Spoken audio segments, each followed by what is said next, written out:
पूरा cell division आज हम लोग यहाँ पर समझेंगे।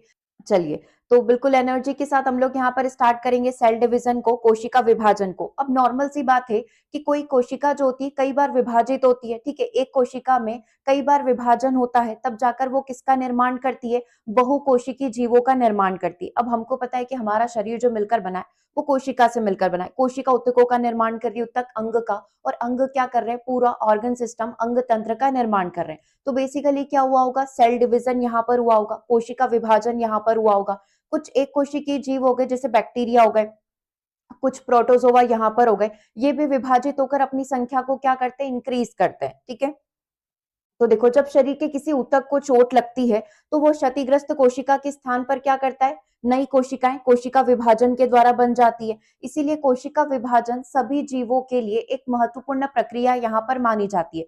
कोई भी जीव होगा उसमें सेल डिवीजन जरूर से होगा, ठीक है। अब वो डिपेंड करता है कि किस प्रकार का सेल डिवीजन होगा, समसूत्री विभाजन होगा, अर्धसूत्री विभाजन होगा, कितनी स्टेज में कंप्लीट होगा, वो फिर बात की बात है। बट कोशिका विभाजन सभी यहाँ पर करेंगे, ठीक है। अधिकांश बहुकोशिकीय जीवों की कोशिकाएं पहले बढ़ती है और उसके बाद में क्या होगी, विभाजित होगी। मतलब सेल की कोशिकाएं पहले बढ़ेगी और बाद में क्या होगा, विभाजन होगा। कुछ कोशिकाएं ऐसी भी होती है जैसे पशुओं की, जो नर्व सेल यहाँ पर हो गई, मसल सेल यहाँ पर हो गई, जो गार्ड सेल यहाँ पर हो गई, ये डिवाइड नहीं होते, मतलब इनमें सेल डिवीजन नहीं होता है। बाकी जैसे जनन कोशिकाएं बोले, इन सब में क्या होगा, सेल डिवीजन, कोशिका विभाजन यहाँ पर होगा, ठीक है।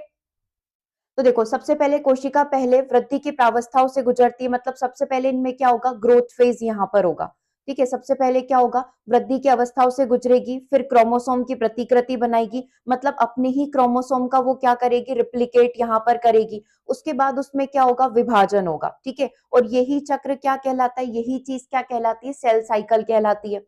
तो अभी तक, अभी अपन ऐसे याद रखने वाली कुछ भी चीज नहीं है, सिर्फ समझने वाली चीज थी कि कोशिका आई, है ना। जीवों के आगे जनन के लिए क्या आवश्यक है, कोशिका का विभाजन होना आवश्यक है, ठीक है। उनके वृद्धि के लिए सेल डिवीजन का होना, यहाँ पर कोशिका विभाजन होना आवश्यक है, ठीक है। कोशिका विभाजन की प्रक्रिया हर एक जीव के अंदर यहाँ पर कंप्लीट होगी, ठीक है। सबसे पहले उसमें क्या होगा, ग्रोथ फेज यहाँ पर होगा, ठीक है। ग्रोथ फेज के बाद वो क्या होगा, डिवाइड यहाँ पर होगा, यानी कि वो अपनी डॉटर सेल में कन्वर्ट होगी। इसीलिए अपन ने बोला है कि कोशिका सबसे पहले वृद्धि की प्रावस्थाओं से गुजरेगी, जहां पर वो अपने डीएनए का प्रतिकृति बनाएगी, आरएनए का संश्लेषण करेगी, प्रोटीन का निर्माण करेगी, ये सारी चीजें करेगी। अपना रिप्लिकेट बनाएगी, अपने रिप्लिकेट को क्रिएट करेगी, यानी कि अपनी प्रतिकृति का निर्माण करेगी। और इसके बाद वो विभाजन की प्रक्रिया स्टार्ट होगी। तो पहले ग्रोथ फेज यहाँ पर होगा, इंटरफेज जिसे अपन कहेंगे, ठीक है, जिसमें ये सारी प्रोसेस होगी। और